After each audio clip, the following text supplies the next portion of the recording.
Hello, lovely Newsmax family. The date is Friday, January 24th, 2025. My name is Kay Smythe-Hill, and I'm once again filling in for the ever super Tony Marino. He'll be back on Monday. Don't worry, you won't have to deal with me anymore. And guys, listen, we just need to take a minute and reflect on what I honestly think has been the most revolutionary week in American history since that week that America became a thing. We've got pro-lifers pardoned, we've got the RFK, JFK, MLK files on the way, we've got Usha Vance, who is just like, I just want to be her. Can she adopt me? Oh, I love her. Guys, I didn't think we deserved this. My brain is literally melting. I am stone cold sober and feel drunk on joy. How blessed are we to be here alive at this magnificent moment in history. And we are living through history. Remember, remind your kids, we're living through history. We're going to start off with my bestie, Carl Higbie, over on Frontline. I want to focus on Carl's absolutely epic monologue from last night on Trump's flamethrower to the World Economic Forum. You guys know who that is, right? All those like ugly little European Bond villains. Anyway, you aren't going to want to miss this because Carl, once again, he just nails it. I told you yesterday how the rest of the world is falling in line. Well, today, Trump just took a virtual flamethrower to basically every leader in attendance at the World Economic Forum in Davos, and he did it right to their face. See, most of these people, despite his success in the last go-around in his last 4 years, they think Trump's policies for some reason are bad and that they won't work. And one of the leaders in this arrogant elitist movement, Bank of America CEO, kindly gave a very snarky remark. Well, how are you going to grow and balance everything in the economy? Oh, well, if you recall, these guys from Bank of America are the ones who debanked a bunch of MAGA folks Well, Trump called that CEO out right there in front of everybody. Brian Moynihan, okay? Trump answered his question, but not without putting him on blast first in front of the entire world. I hope you start opening your bank to conservatives, because many conservatives complain that the banks are not allowing them to do business within the bank, and that included a place called Bank of America. They don't take conservative business. I declared a national energy emergency, and that's so important. National energy emergency to unlock the liquid gold under our feet and pave the way for rapid approvals of new energy infrastructure. The United States has the largest amount of oil and gas of any country on earth, and we're going to use it. Take a swing at the king, Brian. Better get your hands up, because one's coming back. It's energy, baby. Just drill, baby, drill. I don't understand why these elitists, especially those guys right there, burning, 3,000 pounds of fuel an hour on their private jets. Why don't they understand this? Energy is the key to prosperity everywhere. Again, Argentina is like the pioneer in what is right. Literally the roadmap to all the things that Trump wants to do that work. All the things Europe wants to do are wrong, and it's showed by everything that's happening in Argentina. Here, look, Argentina, under Milei, logs the largest energy trade surplus in 18 years. Why? Weird. Because their crude oil and natural gas production is at an all-time high. Could they be related? Who could tell, right? And their inflation went down drastically. Remember, the globalists said the opposite would happen. Weird. Slash the government and turn on the oil spigot. Boom. Energy is literally the only way out of our current economic predicament with $36 trillion of federal debt that both sides have run up for the last 30 years. Trump gets this. Energy is the key to, 1, not being vulnerable, 2, crushing other countries that don't want to work with us, and 3, being a manufacturing superpower. Trump, simple supply and demand. If we have more of something and don't have to cart it in, pump it out, or ship it across the ocean, we're producing more of it here in America. It will be cheaper, which means everything costs less. Everything is related to fuel. It comes on trucks and fuel. It's literally used in everything, not just fuel in your car or Brian Moynihan's private jet. It's in the tires on your electric vehicles, in every piece of plastic. It lubricates literally every moving thing in the entire world. Hell, it's in your chapstick, the asphalt on the road, that $40 Stanley thermos that basically every woman in America is now carrying around. I know my daughter has like 3 of them. And now that we have someone in charge who understands this, we can finally dominate the world. Because the Saudis, those guys could pump out every drop of oil they have. And if we're doing the same thing, it doesn't matter, because oil will be $40 a barrel. And all this green energy garbage that Europe has literally staked their entire existence on, Trump just dropped a bomb on that too. I terminated the ridiculous and incredibly wasteful Green New Deal. I call it the Green New Scam. Withdrew from the one-sided Paris Climate Accord and ended the insane and costly electric vehicle mandate. Yep, because none of that helped America. All it did was ensure that we would not drill for our own oil so we could pay other countries for it, which hurt our economy. And so did a bunch of party insiders and globalists, just so they could make money. But too is we make money, right? It's a big business for us. And we made we gave the guidance externally a couple of years ago that we'd make $1 billion of income by 2026. We'll be pretty close to that in 2025. It's just a big business, and it's a profitable business. So I don't want to sound too mercantilist about it, but we do the right thing and we get paid for it. It's kind of win-win. He wasn't supposed to say that. It was literally designed by this green energy scam was designed by the same people that are making money off it, that were in that room today, like that guy at the WEF, to make sure that Europe wasn't the only fool trying to hit some mythical net zero thing. Nothing about the Green New Deal was green, though. These people built carbon plants to suck carbon out of the air for like $1 billion a pop that removed the same amount of carbon as like a couple trees you could buy on Amazon for a couple bucks.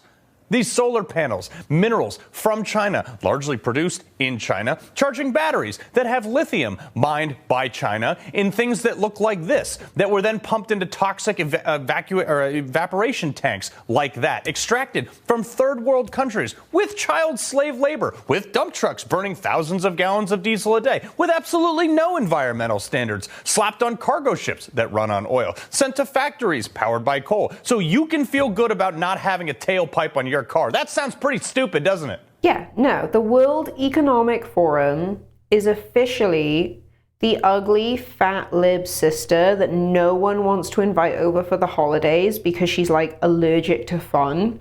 But now that Trump is back and Elon Musk runs X, we can tell the World Economic Forum to go home, leave us alone, until you're ready to return without judgment. Am I right? Exactly, I'm always right. Just kidding. Okay, well now we're done with another epic Carl Higbie monologue. I want to turn over to the other woman I would love to adopt me, which is Greta Van Susteren, and the release of those RFK, JFK, MLK files. Let's get it, Greta. You take it away. 68 for his brother Robert F. Kennedy and Martin Luther King Jr. Former National Security Council Chief of Staff in the first Trump administration and a CIA analyst for 19 years, and now Vice Chair at America First Policy Institute, Fred Fleitz joins me. Fred, explain this to me. It's been drip, drip, drip, drip, drip. President Trump released some in 2017, President Biden some in 2022. But tell me, hypothetically, what in the world, 63 years later, whatever it is for Kennedy and 57 for RFK Jr. and Martin Luther King, what possibly could have been so secret even beyond 50 years? Those are great questions because the people involved in this are long dead. Maybe the CIA was running some kind of an operation that was embarrassing. We know Lee Harvey Oswald applied for Soviet citizenship in 1959. We know he was a member of pro-Cuban groups, and there are reports that he was involved in some type of CIA operation to collect intelligence. I don't know how true the latter point is, but there's something going on here that is so embarrassing, the U.S. government doesn't want to release it. And, you know, this long after this happened, what is this, 62 years, 61 years? I think it's time that we get this out into the open. Yeah, but the thing is that embarrassing isn't a criteria for national security. It doesn't mean someone's coming in over the border. I mean, because the CIA or somebody dropped the ball or somebody might be wrong, that's not a national security issue. That may be embarrassing, but I don't know who gets to decide these things all these years. Okay, you know, I'm a good citizen, but I haven't been able to see this stuff for 62 years. Well, if there was some sensitive intelligence method or technology, I could see maybe protecting that for a long period of time. But that's not what's going on here. And whatever this operation is, it was against a government that no longer exists. But this goes to a bigger issue, a bigger objective of this administration, and that is to address the abuse of classification. Huge amounts of intelligence is classified because the federal government doesn't want the American people to see it, not because it's sensitive, and that has to be stopped. Well, you know, sort of a companion issue to this is the Freedom of Information Act. The FBI in Alabama, and everyone think I'm probably sound like a broken record, they will not release some records to me from a closed sting operation in Aruba from 2010. You know, this idea that these people in government get to keep these secrets from us because it's, quote, embarrassing or for whatever reason. But the idea that we go back to 1963 on Kennedy and 1968 for RFK Jr. and Martin Luther King is just unthinkable, and you know it's got to stop. Government officials routinely classify everything.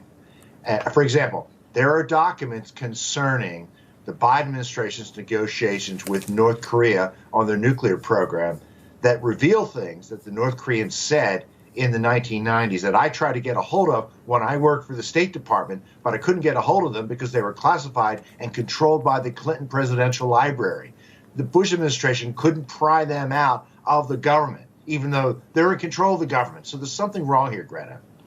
So, all right, so I assume it's this, but there's going to be, I mean, this is just sort of the poster child for government secrecy and overclassification and everything. Do you think that the Trump administration is going to be any different in remembering that, you know, they work for us, and unless it truly is something secret like the nuclear code or something, I don't care what it is, but something, you know, are we going to see more transparency in this administration? Here's what I can say. I have good reason to believe there will be a very strong executive order to stop the overclassification of U.S. government documents. Well, that would be greatly appreciated because, and I mean, who knows? I mean, it may turn out that it doesn't show anything when these records are revealed. If it doesn't show anything, then why did they classify it? If it does show something, who'd they cover up for, right? I'm still baffled why this hasn't been released. As I said, the people involved are long dead. I think it's something that a U.S. government agency, maybe the CIA, maybe the FBI did, that the U.S. government does not want the American public to know about. Yeah, everything Greta says is like my favorite thing ever. Like I said, I want her to adopt me. But next up, we're going to turn over to Rob Finnerty. And I'm already running over on time on this one because all your Newsmax hosts just nailed it this week. We got a lot of long clips for you. We're going to turn over to Rob. And anyway, yeah, we'll say no more. 1,458 days to go for the new administration. Pete Hegseth looks like he's a sure thing. And Donald Trump has now held 3 solo press conferences. That is 3 more than Joe Biden did over the last year. And I'm noticing 2 very distinct things right now. The first is that Donald Trump just mandated the return of common sense. Common sense is back. Not for everyone, but it's coming back. The second is that Democrats and many of these news people just don't have it. They don't have any common sense because they live in a world that consists of 2 terrible cities. One is Washington. The other's New York City, and they spend all their time living in about 8 terrible towns, talking to the same 8 people who all think the exact same way. And when you live your life like that for 80 years, since the advent of CBS and NBC News, evolution starts to impact your genes, and you literally lose the gene that most Americans have that tells them right from wrong. Put another way, basic common sense. And these people just don't have it anymore because they're not capable of having it. It's been bred out of them over the last 8 decades. For example, ICE agents have now arrested over 500 criminal illegal aliens, child predators, drug dealers in cities like Boston. People like this, a Haitian gang member with 17 criminal convictions who is living in a Boston neighborhood, just steps away from an elementary school and steps away from a church. Is this someone you would want your kids walking past every morning on their way to school? Trump, you feel me? Yo, Biden forever, bro. Thank Obama for everything that he did for me, bro. Deporting that man is common sense. Clearly, he has some problems, but what Democrats and many in the media don't seem to grasp is that he's not our problem. He's here illegally. And their complete lack of common sense is showing up in how they cover presidential pardons. On Monday, Donald Trump pardoned hundreds of people. Many who have already spent over 3 years in jail, and many who did absolutely nothing wrong on January the 6th. I mean that objectively. Many did nothing wrong. The convictions were rushed. The charges in many cases were just invented out of thin air to make an example out of anyone who was near the Capitol building on January the 6th. The media can't seem to believe that Donald Trump would free these violent insurrectionists who almost ended our democracy and almost ended America forever on that tragic day 4 years ago. I'm being sarcastic, of course. None of that is true. But the media wants you to believe that it's true. Take a look. We have to focus on the issues that matter to voters. And, for example, Donald Trump's decision to pardon, the perpetrators of January 6th who assaulted police officers, that's something that's deeply unpopular and deeply offensive. It is just insane and appalling that Donald Trump did that. I don't know actually how you kind of sleep at night if you're a back the blue person and you're like, we're going to let somebody out of prison that tased police officers. It's obscene. It's a grotesque display of his new power as president to pardon these 1,500 or 1,600 people. Not everybody has common sense. It's kind of like emotional intelligence. Have you ever met somebody who's really smart with no emotional intelligence? I know somebody that went to all the right schools and's got a really impressive job. I'm friends with this person, but I've got to admit, our conversations are terrible. It's the same thing with common sense. And for whatever reason, many of these same Democrats and these TV hosts, they fail to see this while they feign fake outrage. On Monday morning, in his last official act as president, our former president did something that no other president has ever done before in our 248-year history. Joe Biden issued preemptive pardons to 5 of his family members, one guy I never heard of, and several other people who must be criminals. Why else would they need pardons if they didn't do something illegal? They must be criminals. If we found out a year from now that Dr. Fauci shot somebody in the face, and we don't think that he did, but if we found out that Dr. Fauci shot a man in the face a year from now, he wouldn't be prosecuted because Joe Biden already pardoned him. That's what that means. So how can they criticize what Donald Trump did without criticizing what Joe Biden did? Anyone with common sense could make that distinction inherently. If the Biden family isn't really the Biden crime family, then why would 5 Biden family members need preemptive pardons? And why isn't anyone else in the media asking that exact same question? Throughout our history, pardons have been used for people who have already been convicted of a crime. And anyone with common sense would also understand the difference between what Joe Biden and Donald Trump did. Joe Biden promised us that he would not pardon Hunter Biden or any of his ridiculous family members, and we know that because he told us. I'm not going to do anything. I said I abide by the jury decision, and I will do that, and I will not pardon him. Will you accept the jury's outcome, their verdict, no matter what it is? Yes. Have you ruled out a pardon for yourself or any other additional members of the family? For myself? Yes, sir. Well, what did I pardon myself for? That's what I'm asking. No, I have no contemplation of pardoning myself for anything. I didn't do anything wrong. Doesn't that just feel like the ancient past when you look at Joe Biden? Donald Trump did the exact opposite. He told us what he was going to do, and then he got elected, and then he did it. And the results of this complete lack of common sense have been clear to see for anyone who's willing to look. Anyone with common sense that wants to look at the results are clear. Just today, CNN fired 6% of their workforce. 200 people woke up today with jobs, and they don't have jobs right now. And for Democrats in Washington, the results are crystal clear. They don't control anything. I don't even know if Democrats can get dinner reservations in D.C. at this point. Republicans control the White House, the Supreme Court, the Congress, the Senate. Republicans are even beating Democrats in the annual congressional baseball game. The last 4 years in a row, the combined score, Republicans 70, Democrats 29. Do you know how bad that is? And this is because they do not have any common sense. DEI ended in the federal government yesterday at 5 p.m. Eastern Time because DEI was Jim Crow by another name. DEI was a workaround for discrimination, racial discrimination, and it was a failure because it was also based on principles that make people really uncomfortable to talk about. DEI was created to oppress, especially white males. DEI was never about diversity. DEI was always about exclusion. And you might not see that in print, but that's what it was all about.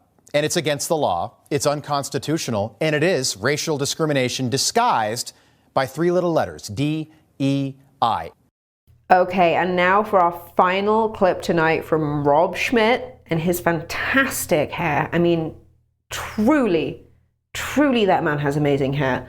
This is a slightly shorter clip, and to some of our older listeners, you know, I guess you guys aren't really ready for this, but your kids are gonna love it.